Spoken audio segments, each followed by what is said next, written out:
샬롬. 오늘도 주의 평화가 여러분의 삶의 곳곳마다 스며들어 충만하시기를 진심으로 축복합니다. 오늘은 예레미야 3장 6절로 14절의 말씀을 중심으로 해서 그럼에도 불구하고 돌아오라 라고 하는 제목으로 함께 은혜를 나누고자 합니다. 오늘 우리에게 주시는 하나님의 말씀은 예레미야 3장 6절로 14절의 말씀 중에 6절로 10절의 말씀만 봉독하도록 하겠습니다. 요시야 왕 때에 여호와께서 또 내게 이르시되 너는 배역한 이스라엘이 행한 바를 보았느냐? 그가 모든 높은 산에 오르며 모든 푸른 나무 아래로 가서 거기서 행음하였도다. 그가 이 모든 일들을 행한 후에 내가 말하기를 그가 내게로 돌아오리라 하였으나 아직도 내게로 돌아오지 아니하였고 그의 반역한 자매 유다는 그것을 보았느니라.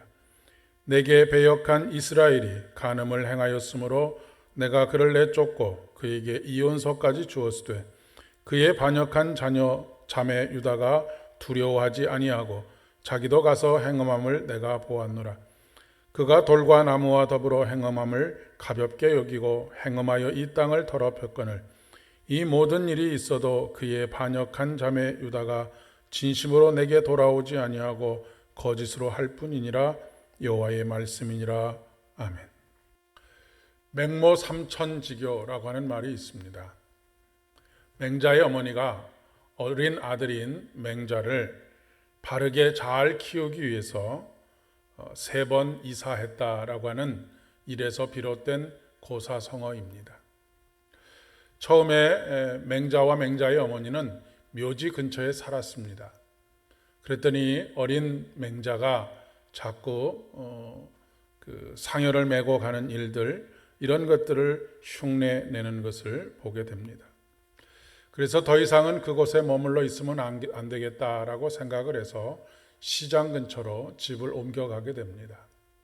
그랬더니 다시 어린 맹자가 시장에서 하는 좋지 못한 언어의 습관들과 장사하는 흉내들을 자꾸 내서 마지막으로 서당 근처로 집을 옮겨가게 되었다라고 하는 그런 이야기입니다. 그곳에 옮기고 난 이후에야 비로소 그가 글을 읽는 것에 몰두하고 큰 대학자가 되었다라고 하는 그런 이야기가 되겠습니다. 환경의 중요성을 이야기하는 것입니다. 주변 환경과 그 환경에 의해서 만들어지는 문화는 우리가 의도적으로 습득하기도 하지만 거의 대부분은 그냥 삶의 습관으로 우리들에게 스며드는 경우가 대부분입니다. 그리고 그것이 습관이 됩니다. 그런 면에서 환경은 참 중요합니다. 반면교사라고 하는 말이 있죠. 따르거나 되풀이해서는 안 될 나쁜 본보기라고 하는 의미를 가지고 있습니다. 그러니까 반면교사를 삼는다라고 하는 것은 잘못된 행동을 보고 나는 저렇게 살지 않아야 되겠다라고 하는 그런 생각을 가지게 된다라고 하는 것입니다. 타산지석을 삼는다라고 하는 말도 같은 의미입니다. 미성숙한 사람일수록 따르거나 되풀이해서는 안 될 나쁜 습관들, 나쁜 본보기들을 잘 따르는 경향들이 있습니다. 어린 맹자가 그러했던 것처럼 신앙이 미숙한 사람들은 이런 유혹에 빠지기가 쉽다라고 하는 이야기입니다. 그러나 그러한 환경이나 사건들 속에서도 그것을 반면교사 삼고 타산지석으로 삼아서 거기에 물들지 않고 올곧게 자신의 길을 살아가는 사람들도 있습니다. 이스라엘은 솔로몬 이후에 2개의 왕국으로 나누어지게 되었습니다. 그중 하나인 북이스라엘은 남유다보다 150년 먼저 아수르에 의해서 멸망을 당하게 됩니다. 북이스라엘이 멸망을 당한 이유는 단 한 가지입니다. 그동안 자신들을 지켜주시고 은혜를 베풀어 주시고 돌봐주셨던 여호와 하나님을 떠나 사람을 의지하고 또한 물질을 의지하고 힘센 나라를 의지했기 때문입니다.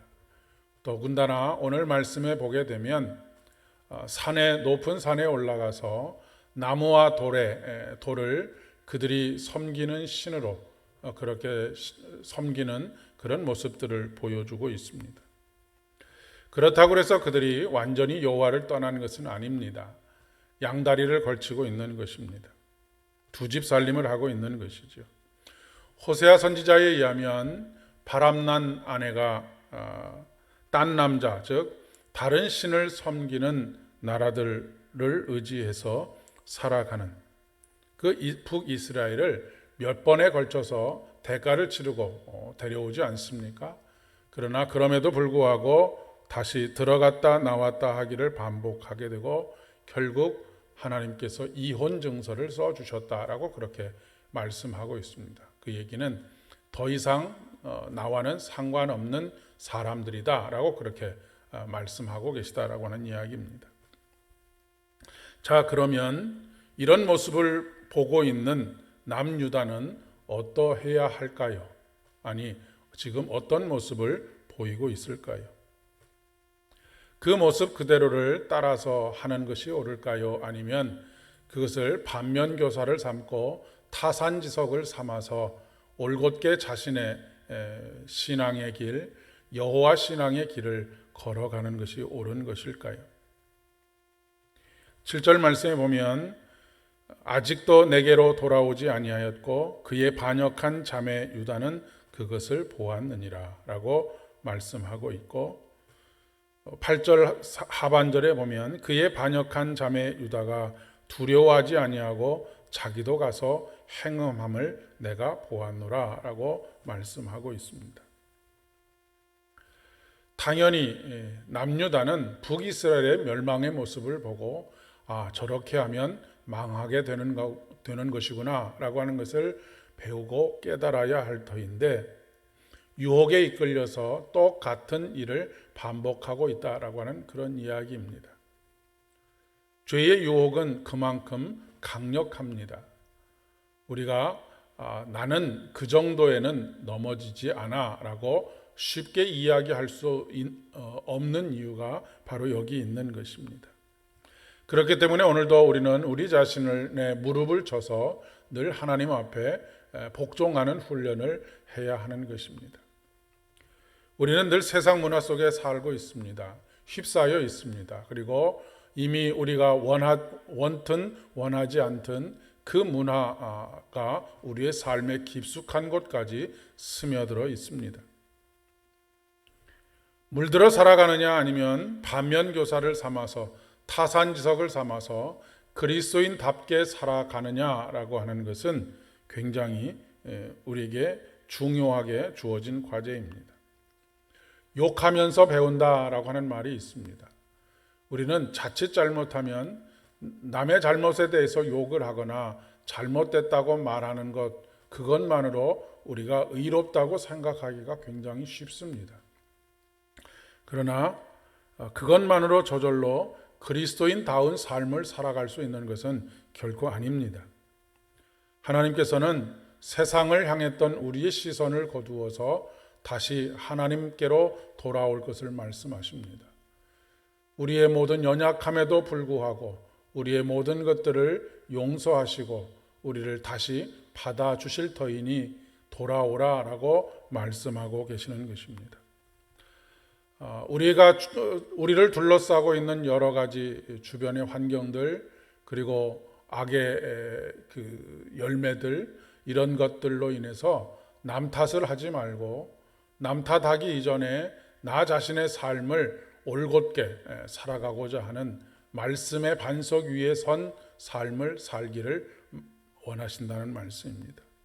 오늘도 주님과 함께하는 복된 하루가 되실 수 있기를 진심으로 축복합니다. 기도하겠습니다.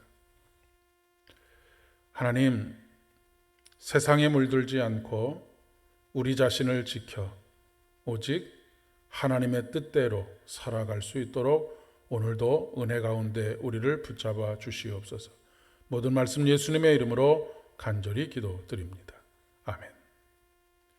오늘도 승리하십시오.